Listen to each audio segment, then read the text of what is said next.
मुत्तहिदा कौमी मूवमेंट पाकिस्तान ने अपने बानी और फाउंडर अल्ताफ़ हुसैन से लंदन की हाई कोर्ट में,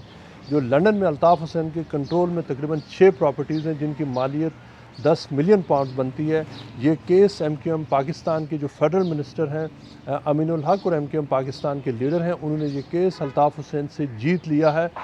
MQM की हिस्ट्री और MQM पाकिस्तान और लंदन के हवाले से ये बहुत बड़ी डेवलपमेंट है, चूँकि जो अल्ताफ़ हुसैन के पास जो टोटल बरतानिया में इस वक्त जो एसेट्स हैं वो सिर्फ 10 मिलियन पाउंड की ये 6 प्रॉपर्टीज़ हैं, जिनमें वो घर भी शामिल है जिसमें मुत्तहिदा कौमी मूवमेंट के बानी रहनुमा इस वक्त क़याम पज़ीर हैं। जो लंदन हाई कोर्ट की बिजनेस एंड प्रॉपर्टीज़ कोर्ट है, उसके जो जज हैं मिस्टर जस्टिस क्लाइव जोन्स, उन्होंने अपनी जजमेंट में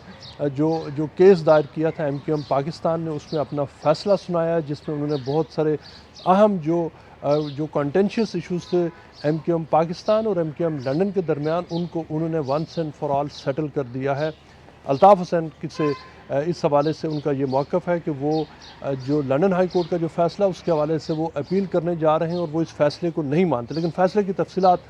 ये हैं कि मुत्तहिदा कौमी मूवमेंट पाकिस्तान ने आज से तकरीबन 2 साल पहले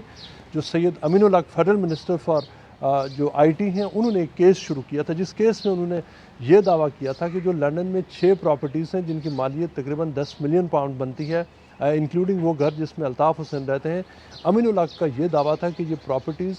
जो इसकी बेनिफिशरीज़ हैं वो MQM पाकिस्तान के कारकुन हैं, यानी ये कि ये प्रॉपर्टीज़ MQM पाकिस्तान की मलकियत है। लेकिन उन्होंने ये कहा था कि इस वक्त उन पर कब्ज़ा है, गैर कानूनी कब्ज़ा है अल्ताफ़ हुसैन और उनके जो एसोसिएट्स हैं उनका ग्रुप है। दूसरी तरफ अल्ताफ़ हुसैन ने ये कहा था कि MQM पाकिस्तान जो एक्चुअल जो MQM है उसको हाईजैक कर दिया गया है, लिहाजा उस MQM पाकिस्तान है वो हाईजैक वर्जन है, असल MQM लंदन है। सो इसमें मुख्तलिफ जो मामलात हैं वो कोर्ट के सामने थे। कोर्ट ने ये फ़ैसला करना था कि एक्चुअल जो असल MQM है कौन सी वाली। अब जज ने ये फ़ैसला किया है कि जो MQM पाकिस्तान है वही असल MQM और वही MQM है, जिसके हवाले से कोर्ट ने अब ये फ़ैसला किया है कि लंदन की जो 6 प्रॉपर्टीज़ हैं वो उसकी मलकियत, उसकी बेनिफिशरीज़ MQM पाकिस्तान है, ना कि MQM लंदन जो अल्ताफ़ हुसैन जिसको रन कर रहे हैं, या जिसको वो जो उनके एसोसिएट्स जो एक पार्टी में जिसको MQM लंदन के हवाले से भी जाना जाता है। लेकिन इस फ़ैसले पर पहुँचने से पहले जो बुनियाद बनी है इस फ़ैसले की, वो जो जज के सामने 2 कॉन्स्टिट्यूशन थे, 2015 का MQM का कॉन्स्टिट्यूशन और 2016 का कॉन्स्टिट्यूशन। जो मुत्तहिदा कौमी मूवमेंट लंदन है उसका ये दावा था कि ये प्रॉपर्टीज़ अल्ताफ़ हुसैन की मलकियत हैं, इसलिए कि 2015 के जो कॉन्स्टिट्यूशन है वो अल्ताफ़ हुसैन को अल्टीमेट पावर्स देता है as an ideologue and founder of the party. और ये कि अल्ताफ़ हुसैन इन प्रॉपर्टीज़ के फॉरएवर, ये कि ये प्रॉपर्टीज़ जो ट्रस्ट बने थे, 6 ट्रस्ट बने थे जिन ट्रस्ट के नाम पर ये प्रॉपर्टीज़ बनी है, ये कि वो सारे के सारे अल्ताफ़ हुसैन ने बनाए थे और ये अल्ताफ़ हुसैन की मलकियत है। MQM पाकिस्तान ने ये कहा था कि 2015 का कॉन्स्टिट्यूशन कभी वो अप्लाई नहीं हुआ था, वो एनफोर्स नहीं हुआ था, इन एक्शन नहीं हुआ था। और ये कि जो 2016 का कॉन्स्टिट्यूशन है, उस कॉन्स्टिट्यूशन के तहत अल्ताफ़ हुसैन जो वो पार्टी के मेंबर ही नहीं रहे। और आपको याद होगा कि जो 22 अगस्त 2016 को अल्ताफ़ हुसैन ने एक स्पीच की थी, जिसके बाद उनके ऊपर पाबंदी लगी थी पाकिस्तान में, जिसमें कंटेंट जिसको एक जो मुतनाज़ा तकरीर के हवाले से जाना जाता है, उस तकरीर के अगले दिन अल्ताफ़ हुसैन ने यह ऐलान किया था कि वो MQM के मामलात से अपने आप को दस्तबरदार कर रहे हैं, वो MQM के मामलात से अलग हो रहे हैं। इस बात को बुनियाद बनाकर ये केस किया गया था कि अल्ताफ़ हुसैन ने ख़ुद MQM छोड़ी और जो 2016 का कॉन्स्टिट्यूशन है उसके बाद उस 2016 के कॉन्स्टिट्यूशन वो है जिसको इलेक्शन कमीशन ऑफ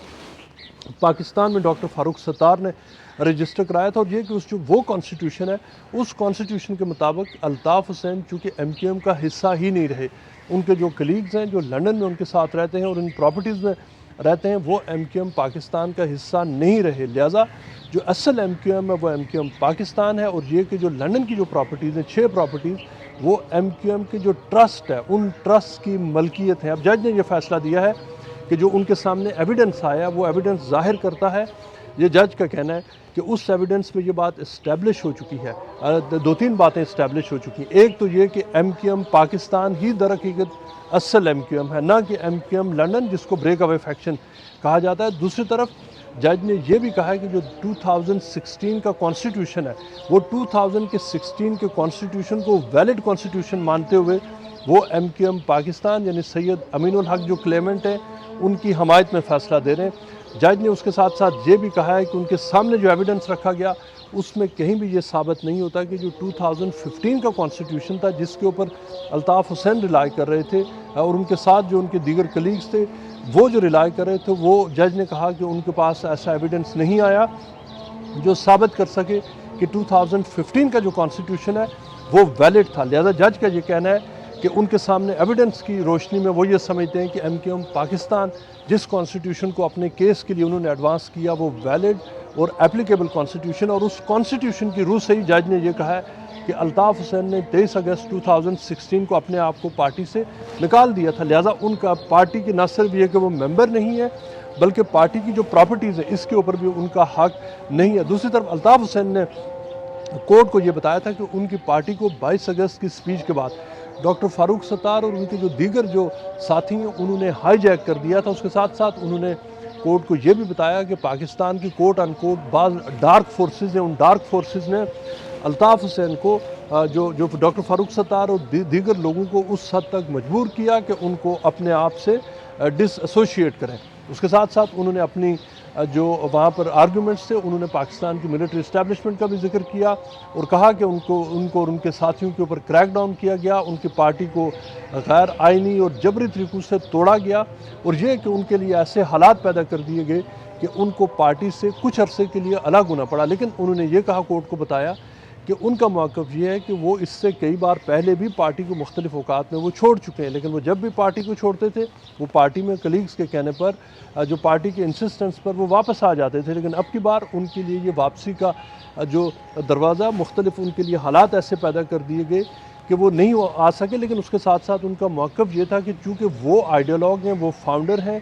MQM उन्हीं के बारे में है जो उन्होंने कहा, कोर्ट को बताया कि वही MQM की आइडियोलॉजी है, वही MQM का नज़रिया है, वही MQM का सब कुछ है। लिहाजा MQM को उनसे सेपरेट नहीं किया जा सकता। यही आर्गूमेंट वो है जो अल्ताफ़ हुसैन के जो ट्रस्टीज़ हैं, जो उनके साथ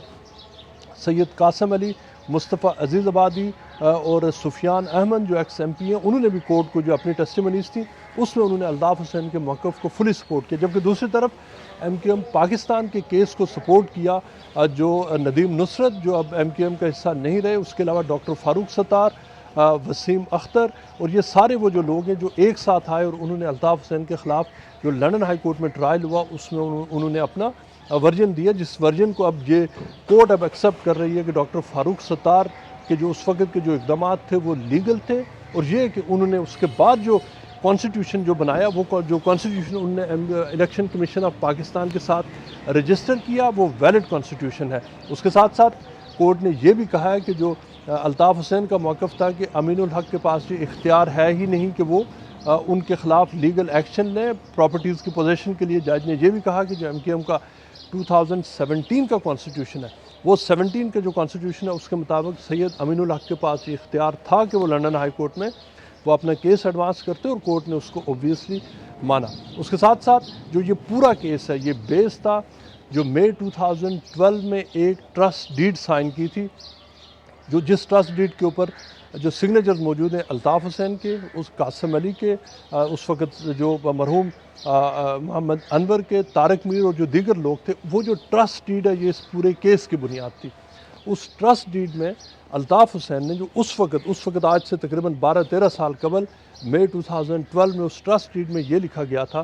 कि ये लंदन की जितनी प्रॉपर्टीज़ ख़रीदी जा रही हैं इनकी जो ट्रू बेनिफिशरी होगी MQM।